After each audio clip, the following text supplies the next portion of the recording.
வணக்கம். இன்னைக்கு நம்ம பார்க்க போறது பாத்தீங்கன்னா ரொம்பவே டேஸ்டான கடலைக்கறி எப்படி செய்யறது அப்படின்னு தான் பார்க்க போறோம். வாங்க எப்படி செய்யலாம்னு பார்க்கலாம். அதுக்கு முன்னாடி நம்ம சேனலை நீங்க இன்னும் சப்ஸ்கிரைப் பண்ணலன்னா மறக்காம சப்ஸ்கிரைப் பண்ணிட்டு கூடவே இருக்க பெல் ஐக்கானை கிளிக் பண்ணிக்கோங்க. இப்போ கடலைக்கறி செய்யறதுக்காக கருப்பு கொண்டக்கடலைய ஒரு 8 மணி நேரத்துக்கு முன்னாடியே நல்லா ஊற வச்சு எடுத்திருக்கோம். இதை நம்ம குக்கர்ல போட்டு நல்லா வேக வச்சிடலாம். இப்போ இது கூட கொஞ்சம் உப்பு சேர்த்திக்கோங்க. கூட கொஞ்சம் தண்ணி ஊத்திக்கோங்க. இப்போ குக்கர் மூடியை போட்டு ஒரு 5 விசில் விட்டு நல்லா வேக விட்டு எடுத்துடலாம். கடலை வெந்து நல்லா விசில் வரட்டும். நம்ம அதுக்குள்ள மசாலாக்கு தேவையானதை ரெடி பண்ணிக்கலாம். அதுக்கு ஒரு கடாயில 1 டீஸ்பூன் அளவுக்கு சோம்பு போட்டுக்கோங்க. ஒரு சின்ன துண்டு பட்டை, இந்த அளவுக்கு ஜாதி பத்திரி போட்டுக்கோங்க. 4 கிராம்பு, ஒரு 10 மிளகு போட்டுக்கோங்க. ஒரு அரை டீஸ்பூன் கசகசா. அடுத்து நம்ம ஜாதிக்காய் யூஸ் பண்ண போறோம். இதுதான் ஜாதிக்காய். இதுல நம்ம உடைச்சிட்டு சும்மா இந்த அளவுக்கு போட்டா போதும். நீங்க பொடி இருந்தாலும் சேர்த்திக்கோங்க, ஒன்றும் பிரச்சனை இல்லை. இப்போ இது எல்லாத்தையும் நல்லா வறுத்துக்கலாம்.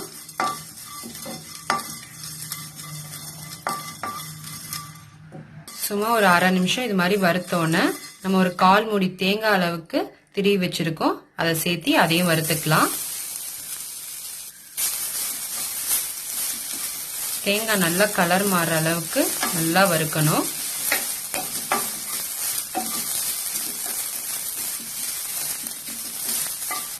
தேங்காவை நல்லா கைவிடாம ஒரு 5 நிமிஷத்துக்கு கிளறி விட்டுட்டே இருக்கணும். அதை நல்லா கலர் மாறுற அளவுக்கு வறுத்தெடுக்கணும். இந்த அளவுக்கு நல்லா கலர் மாறினோன்னு நம்ம இதை தனியா எடுத்து வச்சிடலாம். இப்போ அதே வாணல்ல கொஞ்சம் எண்ணெய் ஊத்திக்கலாம். இதுல ஒரு கைப்பிடி அளவுக்கு சின்ன வெங்காயத்தை போட்டுக்கோங்க.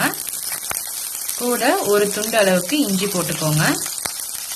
ஒரு 6-7 பல்லு பூண்டு. இப்போ இது எல்லாத்தையுமே நல்லா நம்ம வதக்கி விட்டுறலாம்.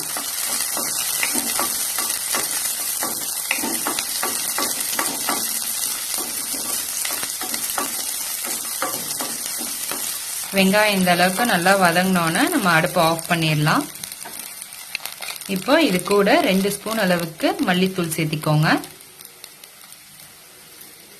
1 ஸ்பூன் தனி மிளகாய் தூள், ஒரு 1/4 டீஸ்பூன் மஞ்சத்தூள் சேர்த்திக்கோங்க. கொஞ்சம் கருவேப்பிலை போட்டுக்கோங்க. இப்போ இது எல்லாத்தையும் நல்லா பெரட்டி விட்டுக்கலாம். இருக்கிற சூடே போதும் நம்மளுக்கு. இதை அப்படியே பெரட்டி விட்டுக்க வேண்டியதான்.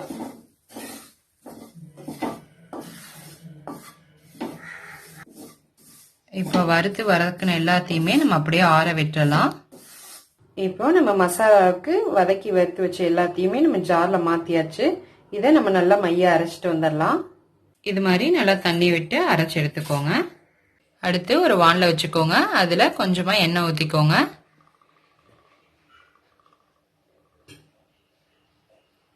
எண்ணெய் காஞ்சோன கடுகு 1 டீஸ்பூன் சேர்த்திக்கோங்க. கடுகு நல்லா பொரிஞ்சோன்னு நம்ம ஒரு பெரிய வெங்காயத்தை கட் பண்ணி சேர்த்திக்கலாம்.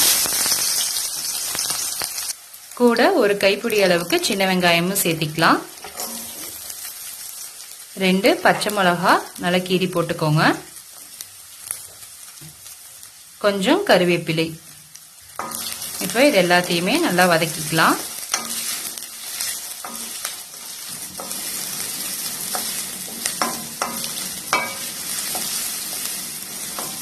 வெங்காயத்துக்கு அளவா லைட்டா உப்பு போட்டுக்கோங்க.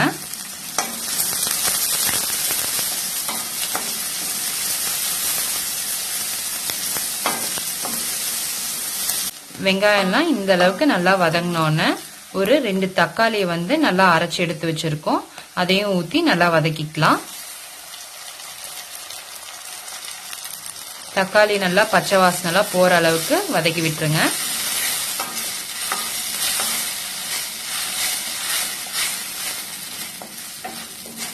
தக்காளி இந்த அளவுக்கு நல்லா வதங்கினோன்னு நம்ம அரைச்சு வச்சிருக்க மசாலாவை நம்ம இது கூட கலந்துடலாம்.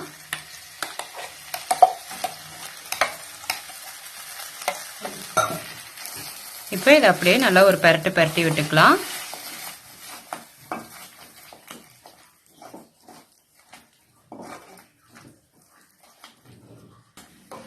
இது அப்படியே ஒரு நிமிஷத்துக்கு நல்லா வதக்கி விட்டுறலாம்.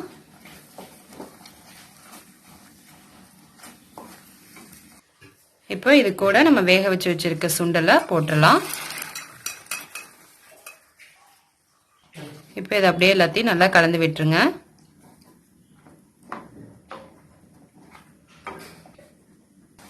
வேணுங்கிற அளவுக்கு தண்ணி ஊற்றிக்கோங்க. நீங்கள் சுண்டல் வேக வச்சதையே ஊற்றிக்கலாம், ஒன்றும் பிரச்சனை இல்லை. தேவையான அளவு உப்பு போட்டுக்கோங்க. இதை அப்படியே சிம்லேயே விட்டு வேக விடுங்க. நல்லா பச்சை வாசனைலாம் போகட்டும். இதை நடுவில் அப்பப்போ கிளறி விட்டுட்டே இருங்க, இல்லைன்னா அடி பிடிச்சிக்கும். அவ்வளோதான். இப்போ நம்ம கடலைக்கறி ரெடி ஆயிருச்சு. கொஞ்சம் கருவேப்பிலை போட்டு அடுப்பு ஆஃப் பண்ணிடலாம். அவ்வளோதான். இப்போ ரொம்பவே டேஸ்டான கடலைக்கறி ரெடி ஆயிருச்சு. இது மாதிரி நீங்களும் செஞ்சு பார்த்துட்டு எப்படி இருக்குன்னு கமெண்ட்ஸ்ல சொல்லுங்க. மறக்காம நம்ம சேனலை சப்ஸ்கிரைப் பண்ணிக்கோங்க.